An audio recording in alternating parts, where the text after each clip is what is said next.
It was a beautiful but deadly wasteland. Freezing cold, brutally chilling. Enough to kill a man in hours. Yet here you are. Indeed, General. An impoverished childhood playing in the streets of Omsk during those bitter winters had made me hardy. I thought you said you grew up in Altai. Ah, General, the life of a poor toy maker's family. We had to move from place to place just to find work.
Sannikov land, eh? Of course, Sannikov himself reported nothing more than a bluish fog on the horizon. Your island may be nothing more than the product of overactive imaginations. General, consider this. Imagine taking a simple peasant, a pig shepherd, for example, and telling him one day humans would fly around the earth beyond the sky. He would say you were stark raving mad, Salafon, a ridiculous Kozyol Baradati, a buffoon stuffed into a military uniform, a pridurak, a chuchela tuparile. This peasant of yours had better watch his mouth. if he doesn't want to spend his holidays in Solovyetsky. Perhaps you should return to your story.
There in the cliff. I could not believe it. A hairy elephant, trapped and frozen in the ice. A mammoth? No, General, a hairy elephant. Who would think such a thing could be?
Trudged onwards through the blizzard, one foot grimly in front of the other, blinded by the snow, my nose becoming quite blue, my thoughts of home crushed under the weight of the plummeting temperature. I am bored, Ivan Ivanovich, and sick to my teeth of listening to this rubbish. Let us speak plainly now. You will tell me where my bomb is, or I will have you shot.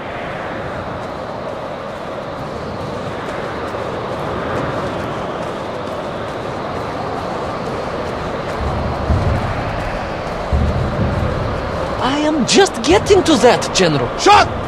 Comrade Primal! shot with real bullets, fired from a real gun, not some ludicrous Bultavia about lost cities and dinosaurs and Yinku and mammoth. It was a hairy elephant. No! I will not tolerate any more! Where is the bomb, Ivan Ivanovich? Where is little Orpheus? It was right there. What? It was there. At least I realized it must be. Where? There? On Sonic Land? Yes, General, because as the storm began to clear, I realized with a strange excitement and trepidation that I was not alone on Sunny Flat.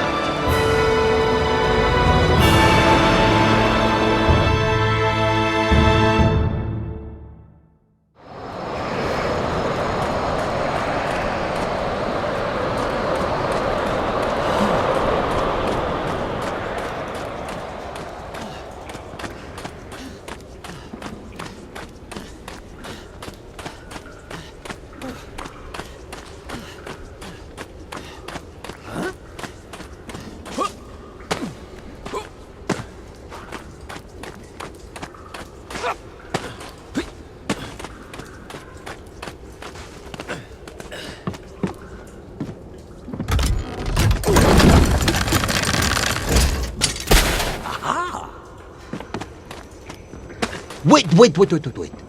Go back. You say these lifeboats came from Zarya? A Russian ship? Zarya returned home, but not with all of her crew. And here were the missing lifeboats, trapped in the ice for all of these years. And it could only mean one thing. That you are continuing to hang lapshat on my ears.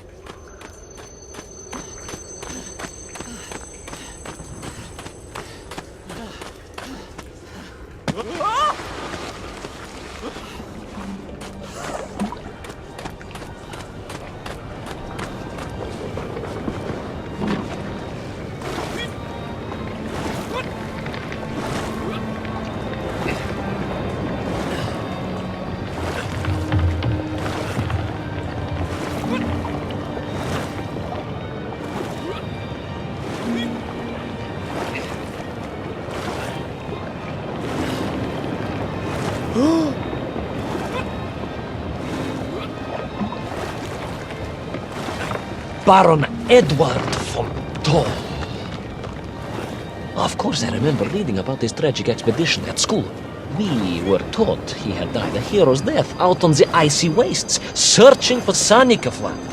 Yet what if, in doing so, he had sailed accidentally into the interior, deep below the crust of the world? A fellow citizen of the surface. I had to try and find him.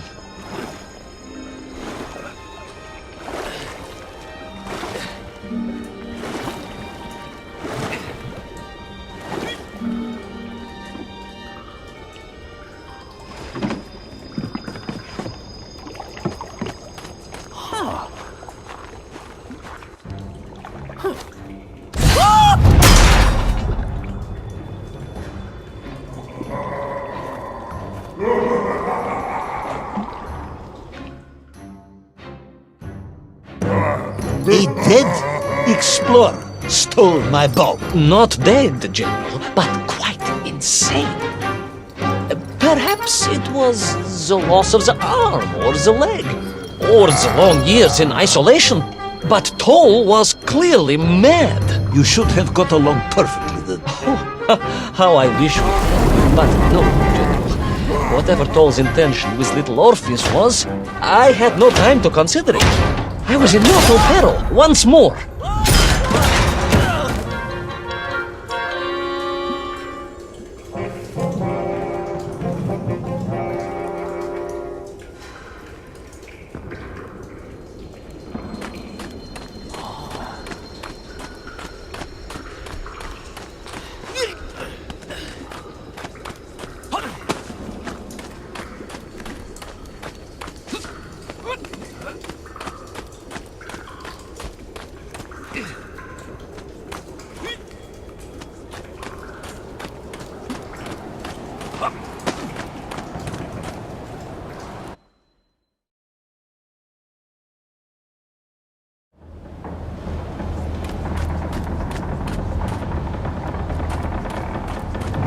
So, you believe that Tol had somehow enslaved the Yenkiv and bent them to his will? I do, General. It was obvious. Why else would they serve him? And how else could they be so different from their freed comrades? These odd helmets they wore, it was the science of our times, no doubt about it. Although fused with some strange crystal technology I could not recognize. To be honest with you, it didn't seem appropriate to stop and ask them.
This Tol, you say he was an explorer?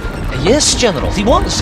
He vanished some 60 years ago. I remember the story well. And you say he stole little orpheus? To get home, General. To get home. I think he must have thought he could use the atomic bomb to blast his way back to the surface.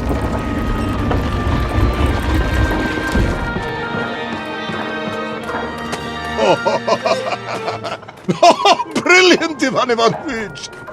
And you expect me to believe that 100-year-old madman not only survived below the Earth's crust, but enslaved his Yenkiv, explored the lost worlds, and discovered the secrets of atomic power, all by himself? A Tsarist general! An imperialist! No doubt harking back to the terrible days before the Great Revolution! And Estonian! Estonia? Estonian general! They are wily people.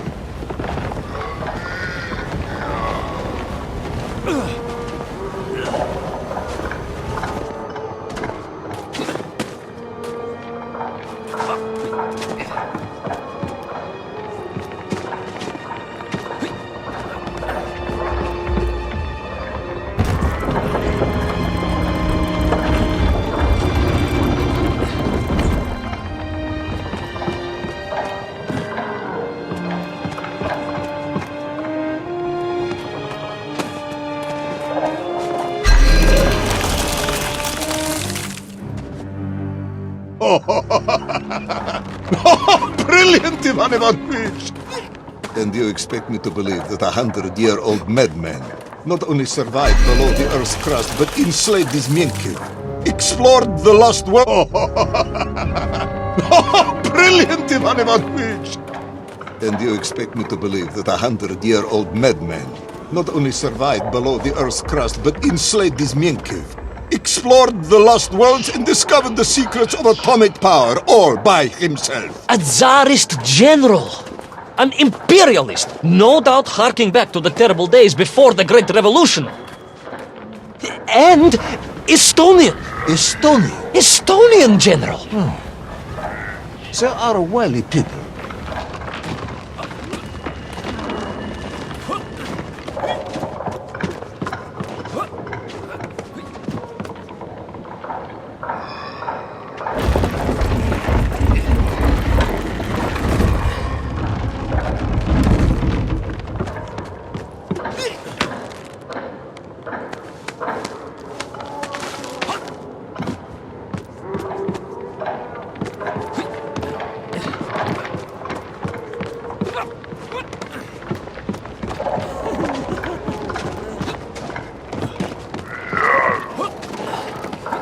The slave mines stretched away into the distance.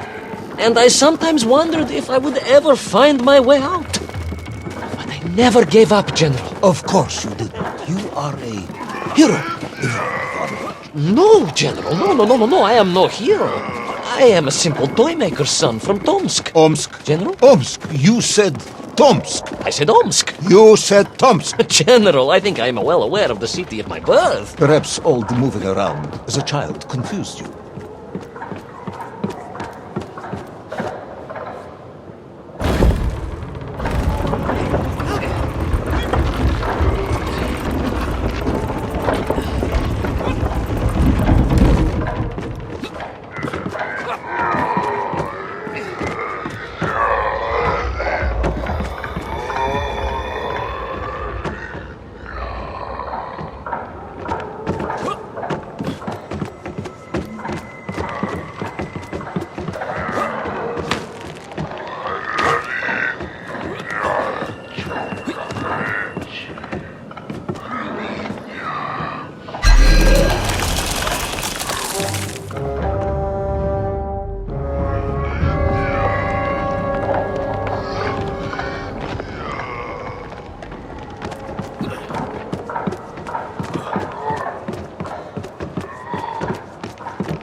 On we flew across the deserted, frozen plateau. I was single-minded in my pursuit, dogged in my determination.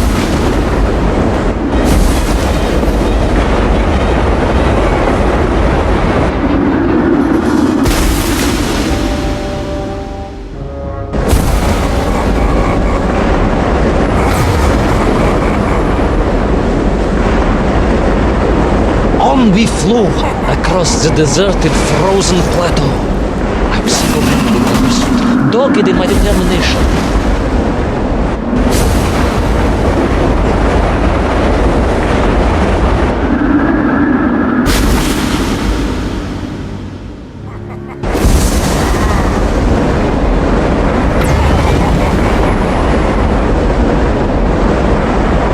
On we flew across the deserted, frozen plateau.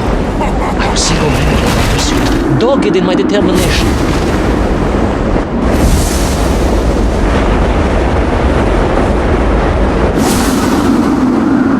I would take back little Orpheus and prevent Toll from detonating the bomb. You are as humble as ever, Davaha.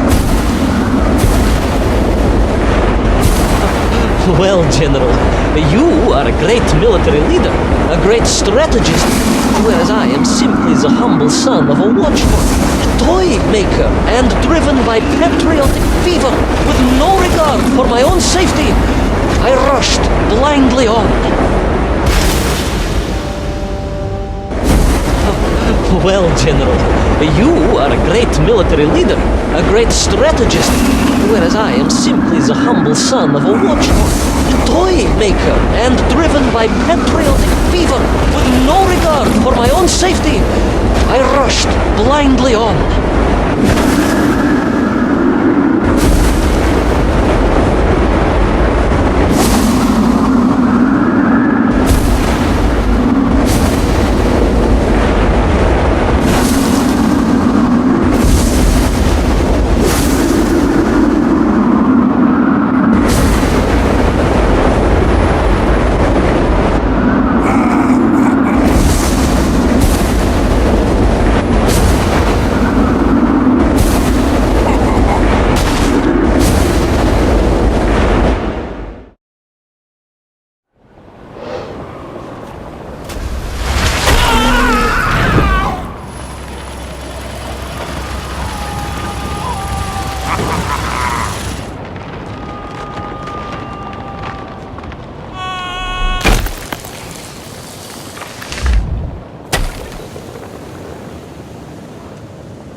Will our courageous yet unfortunate hero drown in the depths of an inhospitable frozen sea?